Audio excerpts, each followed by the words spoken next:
Thank you so much for being with us on Power Breakfast this morning. As usual, another discussion coming your way thanks to our guest today. We're going to be talking about the pressures of being a young adult. And I know that encompasses a lot, but once we start talking, I know that you'll be able to relate in some way. Joining me in studio right now, I've got Marcus Olang, the founder of Stories of Courage, next to me here.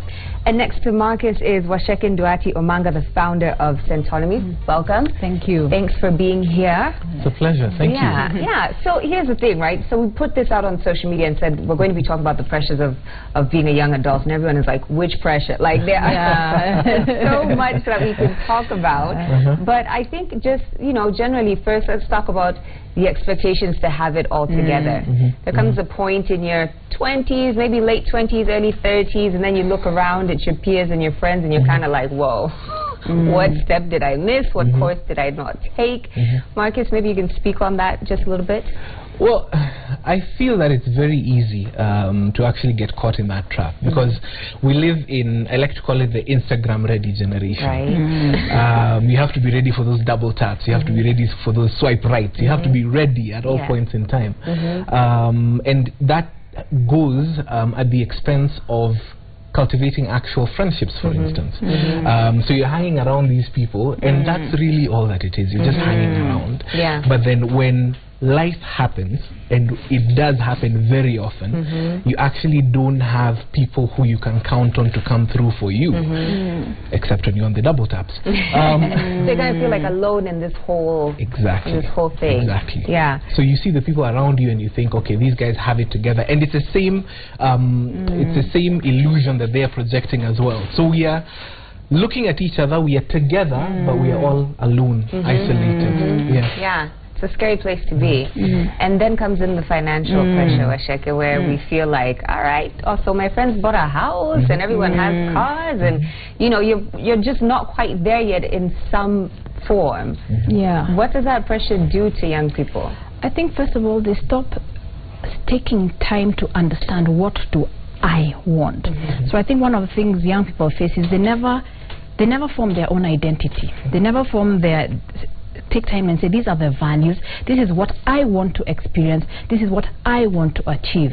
So forever there's always this comparison with other people. And let me tell you, it doesn't matter the house you buy or the car they buy, someone will always have a bigger car. So if your life is actually about going to be comparing yourselves with other people, when I do buy the car that I think that is it, what will happen 2 months later, someone else has bought a car, then it has left me back to feeling inadequate again and measuring up. So you see, because we teach about this, and we see people who have been in this trap all the way into their 40s, into their 50s. Yes, because it becomes a cycle. It becomes a prison where you always think it's when I buy something else, when I spend more money in the bar, when I buy the new designer clothes, that I will feel I have arrived. See, that's the thing. And I was thinking about it yesterday, and I call it the mountaintop effect, where you feel like if I just get there. And oftentimes you do get there, and there's another one, and another one. So how do we even deal with that? I think it's just about taking time, and it's not overnight. I mean, even I went through this where it's all about, especially when you're young, it's really all about what your friends are doing and how you can actually compete. But there's a time, I think everybody has to get to the place when they say, if God decided this was it, and I was told, make a movie of your life, what would I want that movie to show? Is it all going to be about how I kept comparing myself with Marcus and looking at Marcus's nice specs and saying, I want specs like Marcus? Or is it, what do I want to have experienced? What impact do I want to have had? What do I actually value? And when we do that in our courses, you find people actually now saying, okay, I want to travel. I want to. So even though you say the nice car, it's not because someone else has it, because you truly want. There's nothing wrong with that car. Don't get me wrong. But it's that thing of forever chasing the car because someone else has it. So we really have to move away from other people's opinion to ever break away from this cycle of pressure. Marcus, do you think that's even possible in this day and age? Because I feel like it's only getting worse. The more social media advances, and the more we're all connected and are able to see what reality stars are doing in the US and the UK. Do you think we'll ever get to that point where we bring the focus back to ourselves? I think it is possible, and I think it's a matter of just reminding self. I do know for a fact that this is something that has existed since way before. Ever since the time Hollywood started becoming a thing, when Marilyn Monroe was the star of all stars, everyone would look up to her. When all these different stars were coming up, we would look up and would think, oh wow, I want to be that. How can I be that? And at whatever cost, I'd want to be that. And let's just even bring it down to Kenya itself.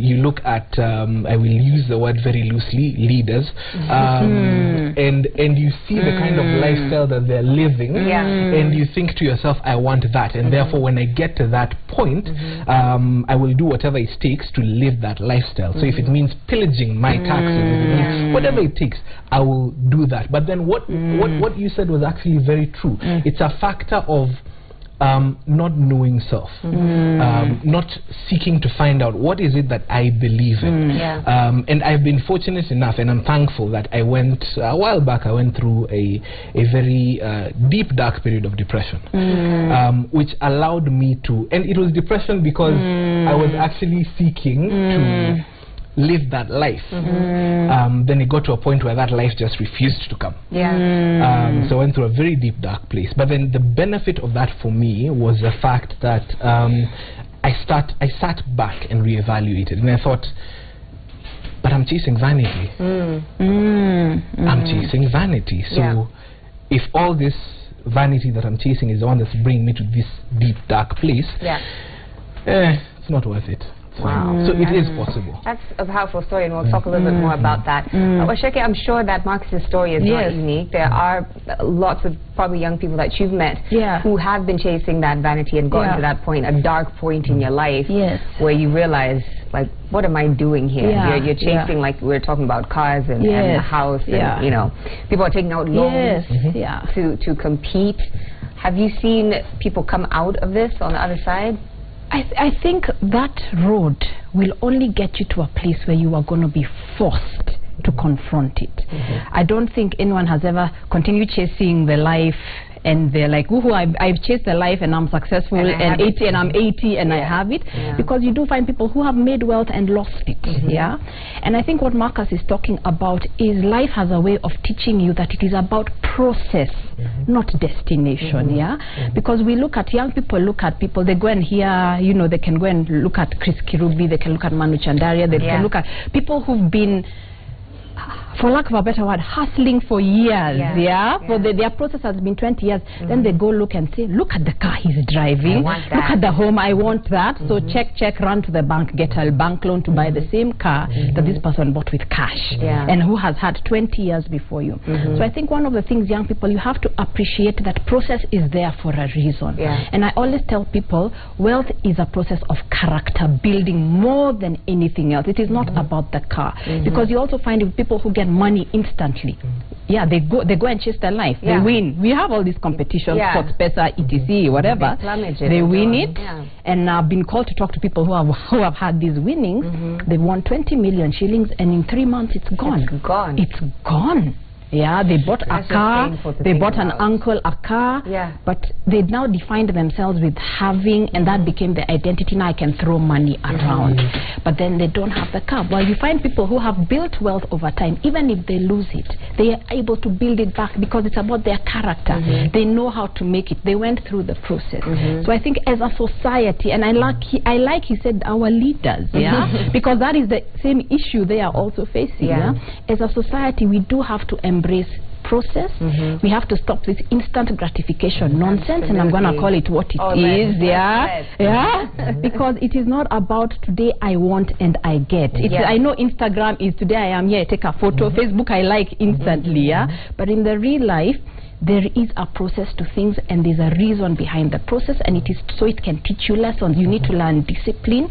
You need to learn who you are. I can relate to Marcus's story. I have faced 200 bob in the ATM and tried to withdraw it. And then the ATM laughed at me for trying to withdraw the 200 bob. You even have a conversation. You even have a conversation. And I did go through a mini depression. And at that time I could understand why people commit suicide. But now I look back, it was actually to free, because I came from also, you're a banker, you work in a bank, there's social expectation about, because you work for this brand, this is the life you should live, this is the car you should drive.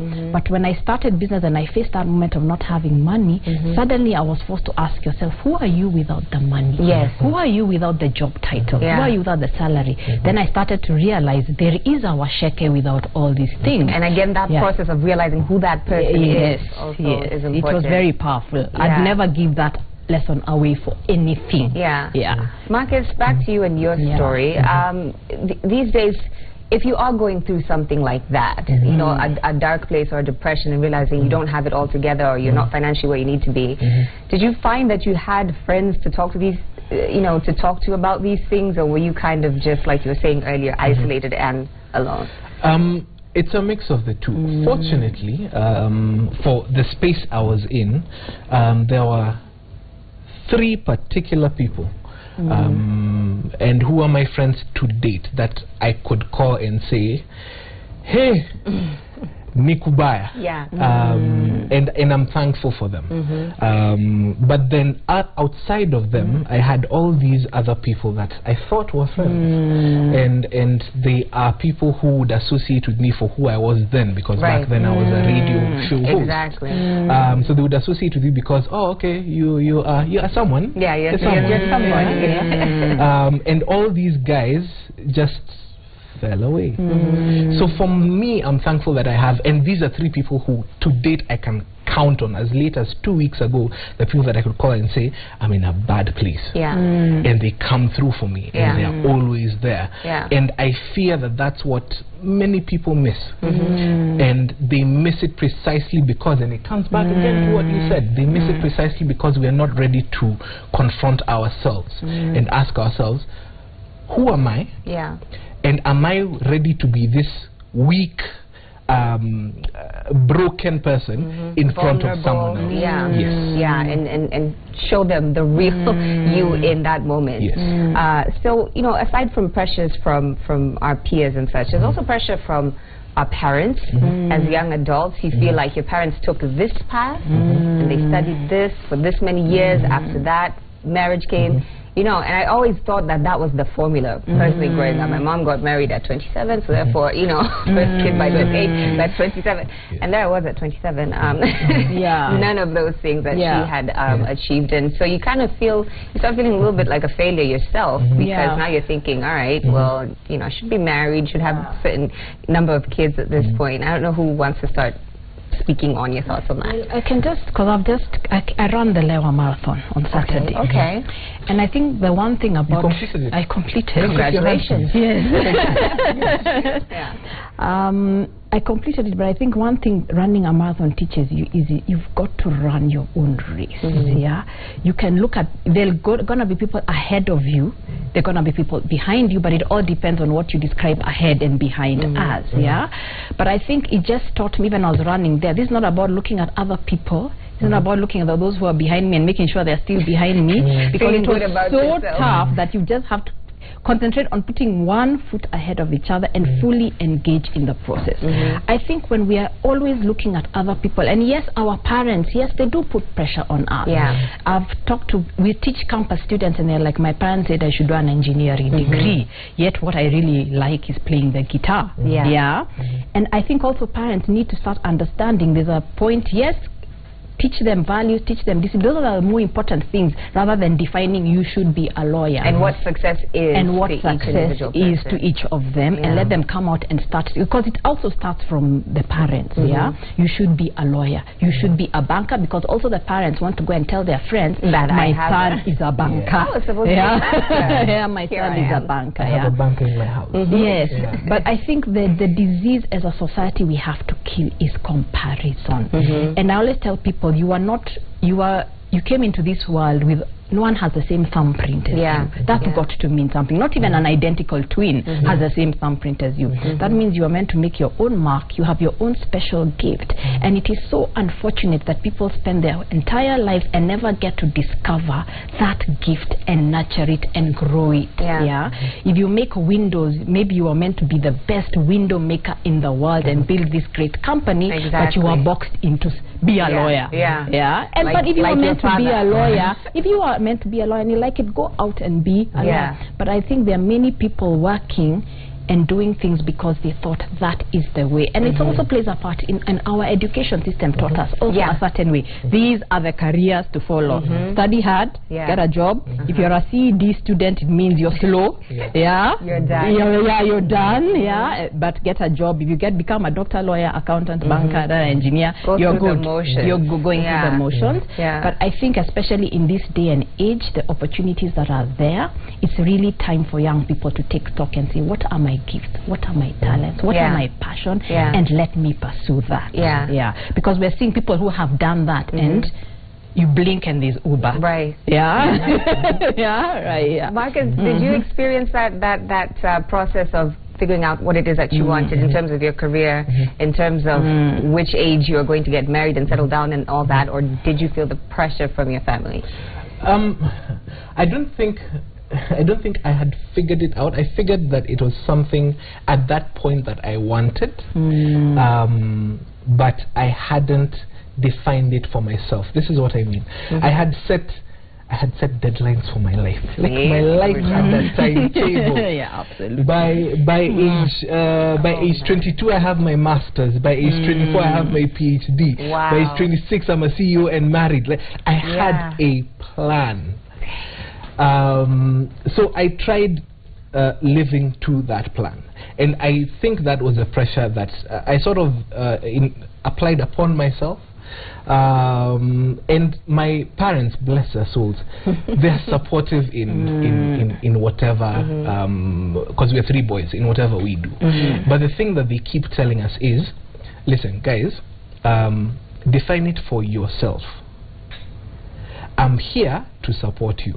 Like in as much as I have what I would want my perfect plan for you to be, ultimately my role in this world is to guide you, and that's all I can do. I can only guide you, I can only support you, but the decision is yours, and I'm thankful. That's very helpful. Not everyone has that. That's true. And I just want to add something here to that discussion. I think this is the time also to talk about things like, we've been laughing about it, sponsorship. What's happening with the young people, especially the young women, where they now feel, because of keeping up, and I've talked to a number of them, so that I can keep up, and you're all of 19 years old and you want to keep up, you believe your holidays should be in Dubai. The only way at 19 years old to get that is to resort into sponsorship. But I want to just tell anybody listening here, what it robs from you is not worth it. Because at 19, that part we don't talk about. We don't talk about what it robs from you. We're just talking about the luxury. Now I have an apartment, I have money, I can go drinking with my friends, etc. But the minute you start believing that it is only through somebody else that I can get these things, or that I can appear successful, it is a seed that you are planting in yourself. That seed is not going to go away at 30 years old or at 40 years old. I've talked to people who started at 20 and they are 42, and that has been their life, always looking for the next sponsor. So, and then some people take sponsorship in the form of our taxes. You see, it's a mentality. So I think that dependency, what you don't want very early on in your life is to become a dependent. Where you think it's only if somebody else does something for me that I can thrive. That I can thrive. That's very dangerous thinking. It's very dangerous. At some point, that person is not going to be there. Whether it's because you grow up and you're too old to be what it is that they're after, or whatever it is, something will happen and it won't be sort of a good place to be. Which brings me to my next issue of, the pressures are different for men and women. Absolutely. Men are supposed to have it together by 30 what? Where, now it's by 25. Is it by 25? Wow. Okay, I'm late to this.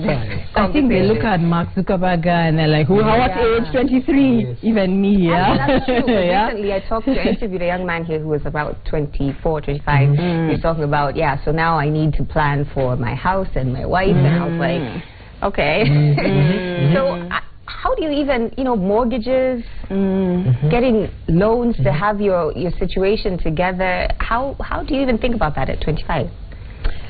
I think, okay, I'll let Marcus talk about the other side. I'll just talk about the money side, I think at 25, when you're younger, before you start thinking, because I need to buy a house, a mortgage before, because I needed to have a house by 28.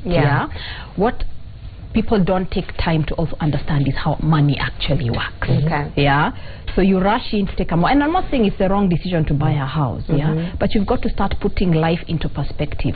Wealth is not a house, wealth is not a car, wealth is not the clothes you drive, wealth is not the title you have.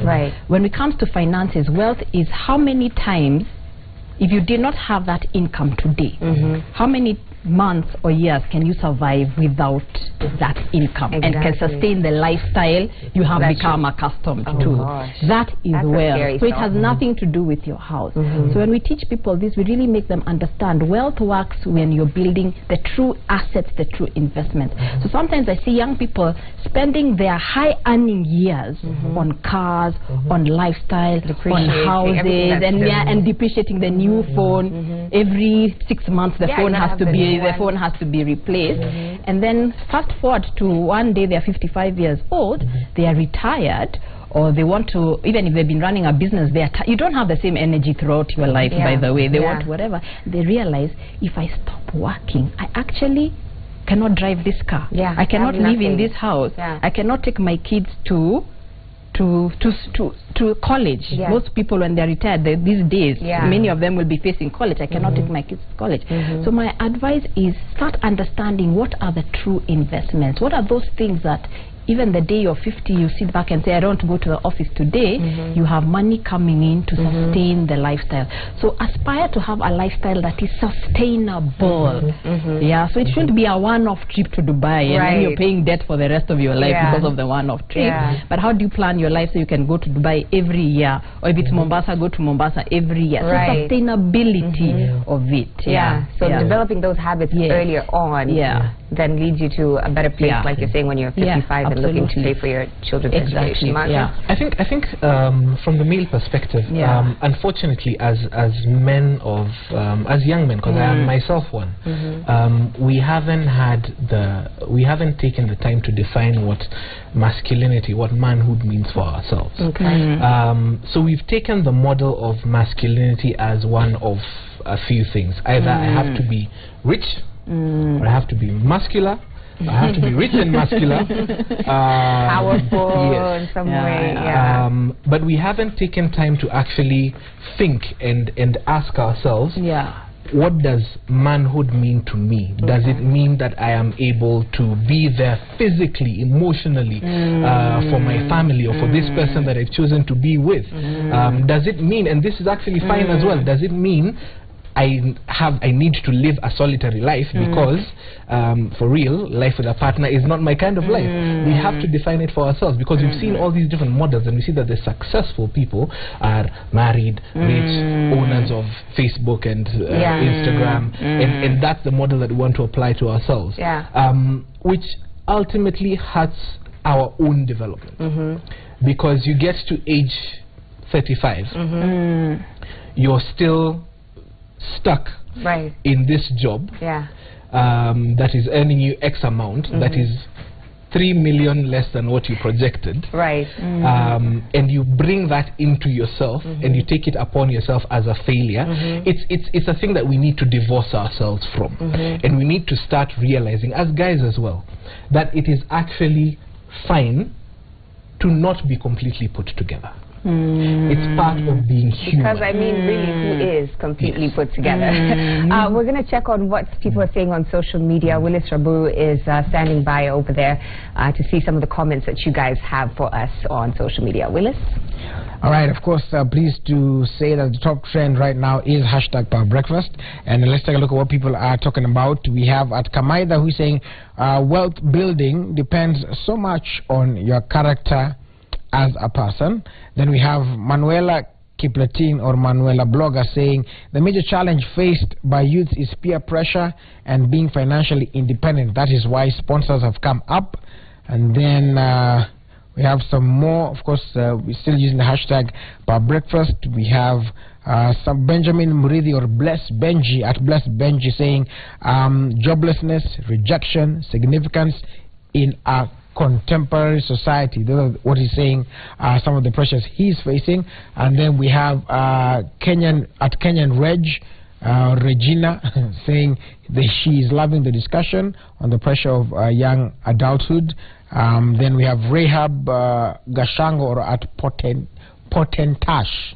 A little bit of challenge here because of where I come from. It is a discussion on Power Breakfast on pressures of adulthood. And then we have T. Mwangemi, who says that trying to have something that somebody else has is one of the main issues people face as young adults. That's on the hashtag Power Breakfast. Let's take a look at what people are saying on the SMS. That is 22422.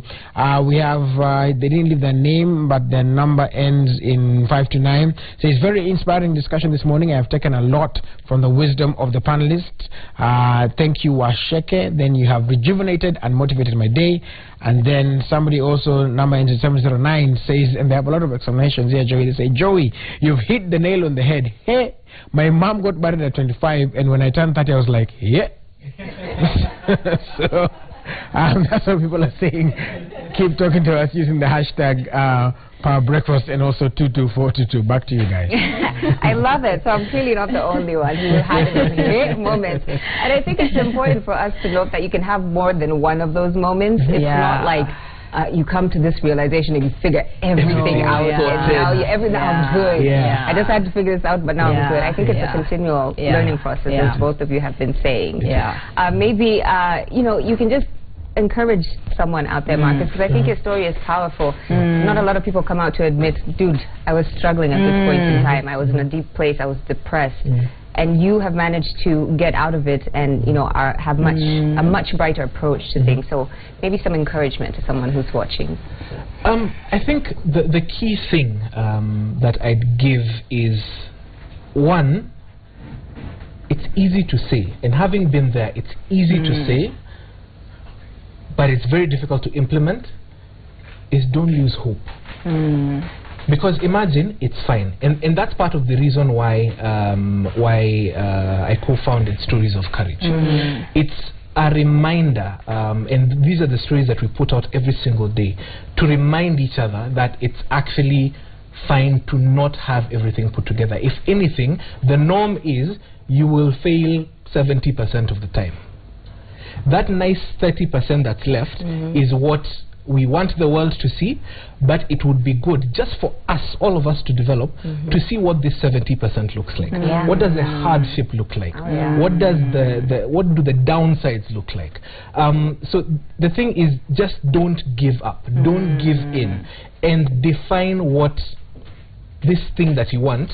Ask yourself whether it is what you want, or whether it's something that you saw in a movie and you thought it would be nice, or whether it's something that you saw with your parents and you thought it would be nice, or whether it's something that you didn't see with your parents and you thought it would be nice to have it. Because there are all these different influences that speak into our lives, and we don't realize that they do speak into our lives. So it's just to remind ourselves that at every single point in time, take time out. I usually take once a month. I just shut everything down, lock myself in the house, and just think about where I am, count my wins, count my losses, and take the losses as lessons. And it's fine to just take that time out and reflect upon yourself and start moving forward again. Absolutely. Washeke, your final words? To everyone going through this or going through a difficult time, I saw on the social media someone is saying about joblessness. First of all, just understand your mess can always be a message. That's what I learned. Centonomy started because of my financial problems. I came out of working, no salary, realized how badly I'd spent money. I one day did the calculation for lunch money, where I realized 300 bob a day is actually 108,000 shillings a year. Wow. Imagine. Wow. Yeah. So I was like, what can you do with 108,000 shillings? Then I was like, then it's not that complicated. So just understand where you are. There's a reason for it, and there's something it is actually teaching you. But also, just to reiterate what you're saying, go back and also question your belief systems. Because a lot of the things, what we have to question is what we have been made to believe. And until you get to the point where you can look at your belief and say, this is not necessarily true. I was told wealth is a house. You know, people rush to the houses because when you buy a property, parents are like, my son and daughter, we've made it. And even us guys are like, we've made it. And there's nothing wrong with the house, but is that the sign that you've made it? So start to question that. I was told I should spend money. I was told these are the kids these are the schools my kids should go to. Yeah. I was told this is where I should go. I was told also scarcity mentality. I was told money doesn't grow on trees. Yeah. So I think you've got to sometimes, I said, and I do what he says, sometimes sit quietly and say, what have I been made to believe? Which of these belief systems are working for me or working question everything. Me? And question everything. And we talked about company, and go and start talking to real people. Real people who will tell you the truth. Yes, you're seeing me with this Mercedes, but let me tell you where I started. Not the people who are like, yeah, I have it all together and that is why I'm driving a Mercedes. The people like who will tell you these are the struggles I faced. My house was being auctioned. These are the problems. I suffered with major debt, credit card debt. Who will tell you the real things, and then you'll start to understand, okay, so this is the real world. It is not what we're seeing on reality TV. What we're seeing on reality TV, those people are not even paying for that stuff. The real world is this process. People will go through challenges, they will fail but fail forward, and I can also... Speaking of real people, maybe just quickly, you guys can both tell us where we can find you on social media, because I feel like this conversation can go on, we're running out of time, but Marcus? On social media, I am at Marcus Olang, that's Twitter and Instagram. I also run the Stories of Courage pages on Facebook. That's Stories of Courage on Twitter and Instagram. That's at Courage Stories, and the website, if you want to get in touch, is couragestories.org. Thank you. Yes. You can find me on Twitter at Centonomy. Centonomy, C-E-N-T, Cent, O-N-O-M-Y. Our website, www.centonomy.com. There are a lot of blogs as well on that article. And as well as Centonomy, what we do is actually empower people to create wealth and have the right attitudes towards money. So you can find me on that, and obviously Facebook/Centonomy. Well, I love that you guys came through. Honestly, I think I need to see both of you stand because there's so much more that is to be learned. But you guys, I'm sure you've inspired people, and you've come through and you've taught us that it's a process and it's okay. So maybe you've put a lot of people's minds at ease. So thank you so much for being here. Willis is standing by with the band. We're going to get to know them a little bit more before they provide us with some more